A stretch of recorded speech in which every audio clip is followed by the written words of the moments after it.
UFC 303 is just around the corner. I'm going to be giving you my best bets plus the lock of the week and a quick breakdown of the whole card. If you just want to see a certain part, just skip ahead. Timestamps are in the description.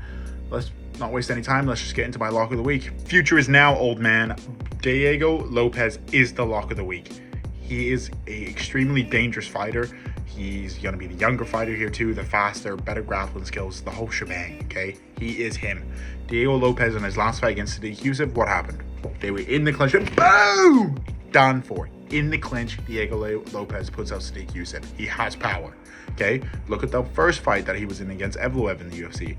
Yes, Diego Lopes did lose that because of the takedowns that Evloev got, which, fair enough, that is a hole in his game. But he was throwing up submissions left and right, arm bars, heel hooks, everything. Okay, Diego Lopes is extremely dangerous on the ground and on the feet. He's taking on somebody like Brian Ortega, who, yes, fan favorite. Personally, for me, I find him a little bit weird, but still a fan favorite. Brian Ortega is 2-3 in his last 5. He's coming to kind of the end of his career. He doesn't really have too many losses, and the losses that he does have are against high-end opponents. For example, the Volkanovski fight, he almost put him out. Didn't though, but almost. Brian Ortega's just coming to the end of his career, and he's also trying to move up in weight too. He didn't really want to fight at the 145, so I don't know. This is a last-minute fight. Diego Lopes is constantly in the gym. He's constantly training with Alexa Grasso, who's the champion right now. He's constantly always jacked as well. Like he's always ready for a fight. And I think Diego Lopes, he just has momentum right now. He has the aura. He has all the skills to get it done too. And I just think he's going to be slightly better everywhere. This is obviously a close fight because Brian Ortega is no bum. He has the veteran experience. He also does have the tools to get it done, because Diego does get hit. There is, nothing about that. But Diego's my guy. Like, future champion right here. Diego Lopes, he's going to get it done. No, I'm not even slightly worried about this. Diego Lopes, going to get it done. Round 2 submission is what I'm saying.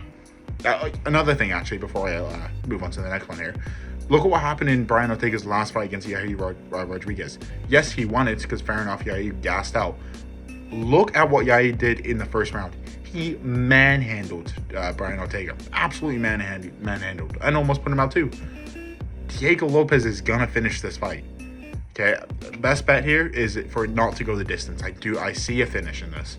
Either submission or knockout by Diego Lopes.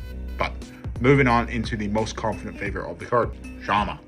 I don't see this fight going any different than the first fight. I think Alex Pereira is going to knock out Jiří probably round 2 or 3. Reason being, what has Jiří changed in his fighting style?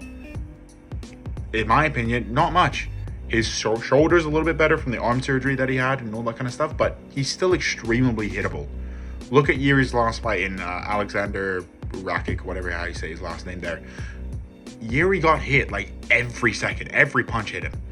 And a guy like Alex Pereira who hits the way he does, you're telling me it's look at the first fight. Look exactly what happened. Jiří went in, boom, caught. Because Alex Pereira makes adjustments in the fight. He throws leg kicks. He slows down the fight to their movement. And he's extremely dangerous and he's extremely calculated too. And I just think it's going to go down the same way. Jiří hasn't made adjustments. He's going to get hit. Will Jiří go out on all in on his wrestling? I personally don't think so. I think Jiří's a fighter. I think he wants redemption. He wants to go on a big fashion. And he's going to win like a 5-round decision by laying on Alex Pereira. You know how boring that would be? Jiří doesn't want that. Jiří wants to fight. And with a fighter like Alex Pereira who makes the adjustments, finds the opening in Jiří, he was very hittable. There's a reason why Alex Pereira is the favorite. Obviously not a huge one because there is a chance that Jiří does go all in the wrestling because Alex Pereira does have, not so good of a ground game. I just don't think it's going to go there, though. I just don't think. I just think it's going to be the same way. I think Alex Pereira is going to find the knockout, and it's same fashion. I just don't think it's going to be different. Moving on to a solid underdog, though. That's right. MVP is my dude. Okay, gotta rep the British guy, Caramel. Luckily, this is not football or anything like that, because right now England is sucking in the Euros. Yeah, bad day for me for betting on them. But MVP, different story. I think this fight is going to cater him. Okay, Ian Gary, yes, he's on the come up still, a little bit of a cock, but whatever there. But he's gonna want to fight on the outside, and that is what MVP is very good at. Okay, Ian Gary's going to want to applaud, throw leg kicks, and all that kind of stuff on the outside. MVP does phenomenal against these kind of fighters. He's going to want to stay on the outside as well with jab. He's going to cover distance. And I just think MVP is going to be the better one out of those two in that situation. Will Ian Gary go for the takedowns? In my opinion, no. In my opinion, no. I get why this is a close fight. MVP is old. There is that kind of aspect of it, and Ian Gary does have great calf kicks, which if he does continue to land them, that could fuck up the movement of MVP, and then, you know, what is MVP going to do there?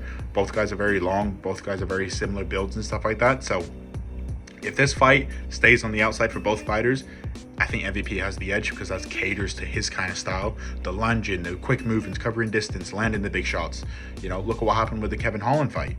You know, Kevin Holland got him down and had MVP in a submission, which, you know, that is one of his weaknesses, but he still got out of it. He landed an amazing elbow too.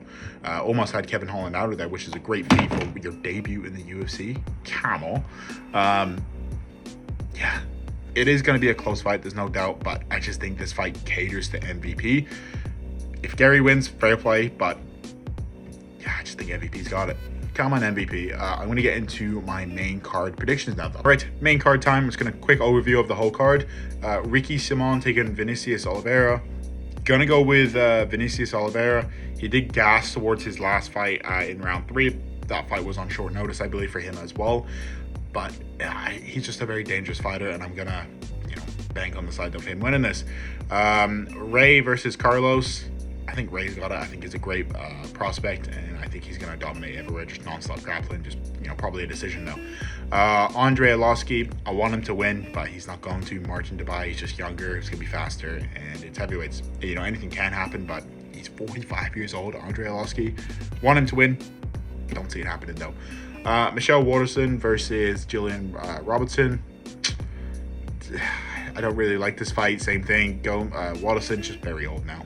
So I'm going to go with the younger fighter, Jillian Robertson. I learned my lesson about last fight against the Douglas something. He was on the last card, or last 2 cards.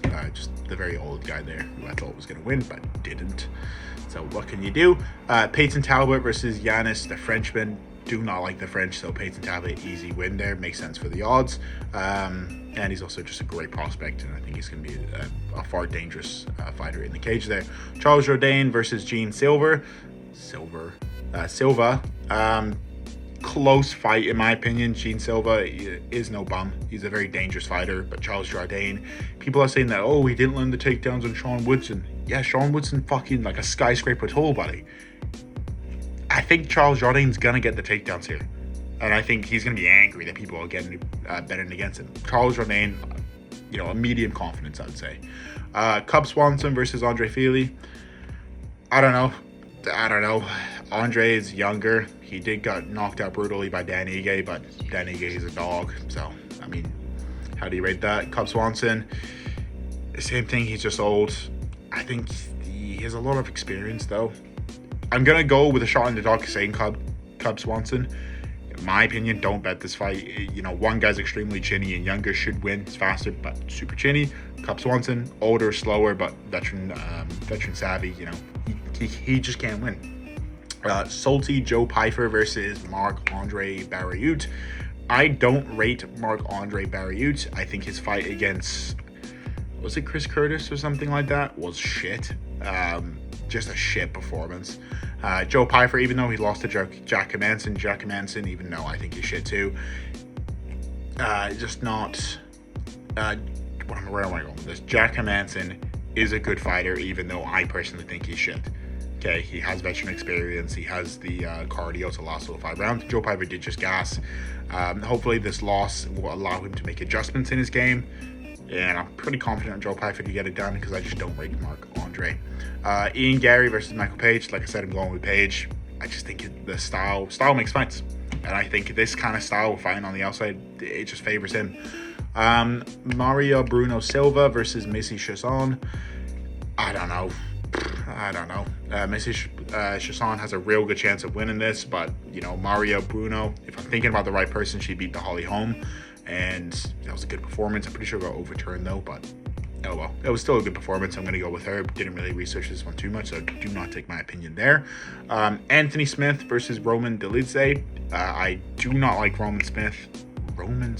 Wow. Dyslexia going on there. Anthony Smith versus Roman Dolidze.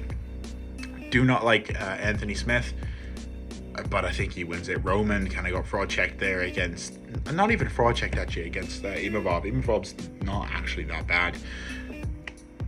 I don't know. I'm going to go with Anthony Smith, but I'm probably going to regret it because I think he's shit.